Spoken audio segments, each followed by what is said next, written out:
Why is it that most people don't pursue their dreams or don't do better than what they're doing if they're capable of doing it?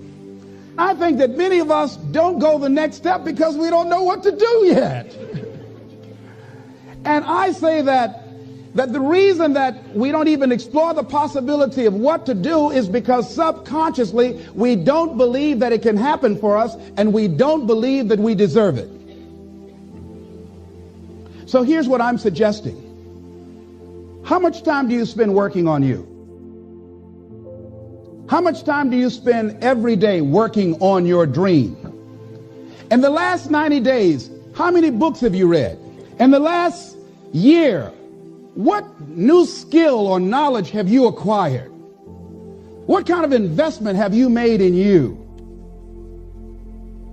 So I'm saying that as you begin to look at where you want to go, if you want to make it today, and things are changing so fast you have to literally run to stand still, I'm saying that you've got to make some conscious effort to begin to work to develop you.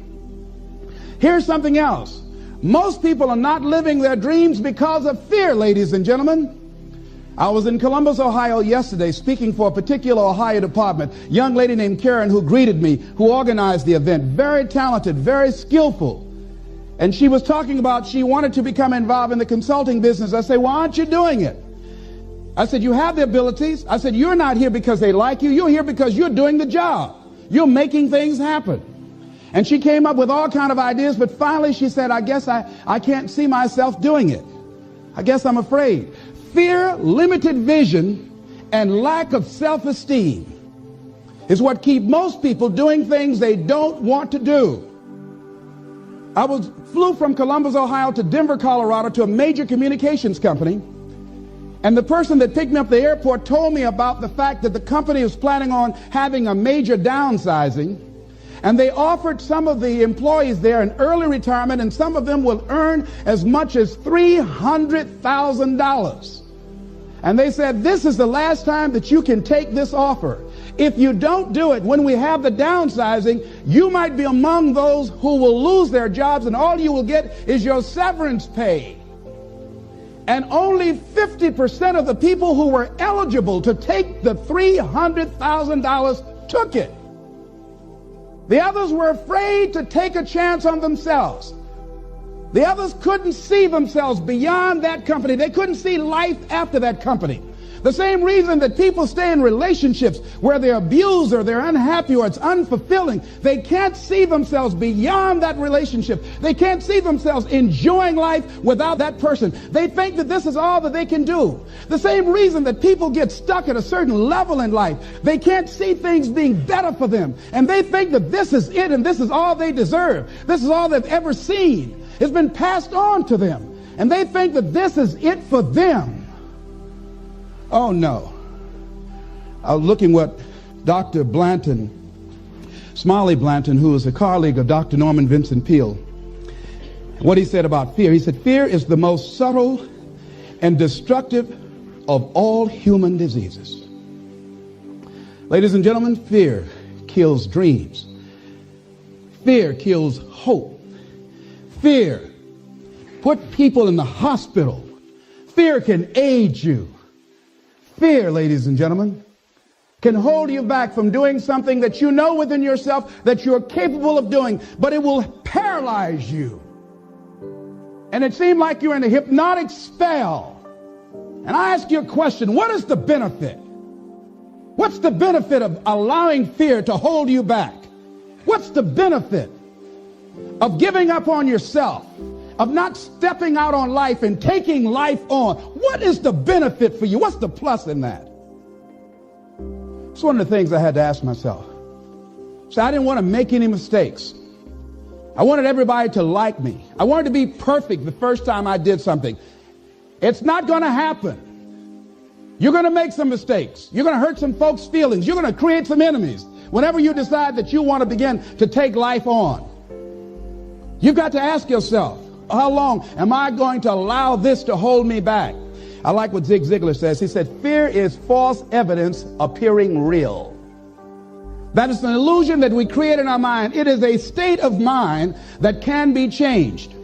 So let's look at how we can begin to take some steps to restructure that fear, to begin to expand our visions of ourselves, to begin to increase our self-esteem. Webster said that self-esteem means confidence and satisfaction in oneself. Look at your life right now. Whatever you've done up to this point in time, your life is working.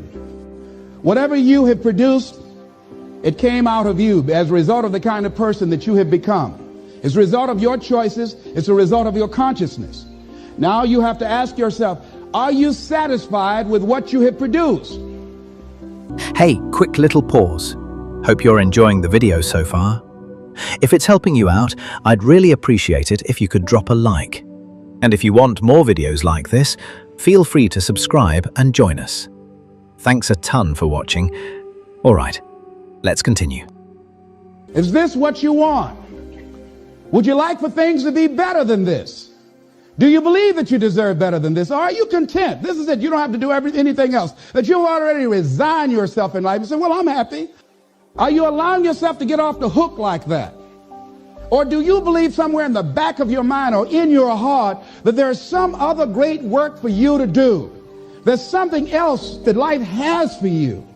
And that's why you're here. How do we handle this fear factor? How do we increase our self-esteem? You have to begin to fortify yourself. How do we do that? I believe that you have to begin to consciously monitor your inner conversation and start talking to yourself. Start building yourself up. Sometimes the only good things you will hear about you are the things that you say to you. So I'm saying learn to be your own booster. Start building yourself up. Start encouraging yourself. Start saying, I can do this. I can make this happen. When I started thinking about becoming a speaker, I said, yes, I can do this. I can make this happen. When I start trying to convince myself I can be a businessman after flopping and failing and losing thousands of dollars and feeling stupid and dumb and having people take advantage of me because of what I didn't know. I had to talk to myself because people were saying to me that I was dumb. And somewhere in the back of my mind, I was saying, you're right. Look at what I've done. I had to say, no, Les. Hey, come on, man, get yourself together. You can handle this. You just haven't figured it out yet. It's all right. This is your training period. This is the tuition you have to pay for what you don't know. You can do this. Other people have done it. It doesn't take an Einstein. Get you some people that can teach you some stuff that you don't know. Get you some people that have done it successfully and learn from them. Take some seminars, workshops, read some books on how to manage a business. Change the way you see yourself and begin to tend to the personal details. Understand that nobody's going to take care of your business better than you.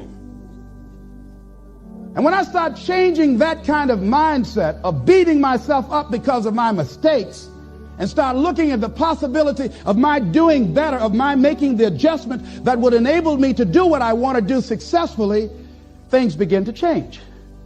And I'm saying, stop beating up on yourself. You do it. I know you do it. I've done it. It's a natural inclination for us to put ourselves down. See, we are born negative, I think, in a negative consciousness because we live in a negative world. See, you don't have to teach children to lie. They'll lie automatically. Did you wet in your pants? No, I did not. Well, what is that? I don't know. You don't have to encourage kids to misbehave. They will do it by themselves. You don't have to encourage them to do the wrong thing. They will do it automatically. You have to correct their behavior. So I'm saying that we have to work through the challenges of life in learning how to begin to work to fortify ourselves. Begin to guard your mind against negative programming, like turn off the television.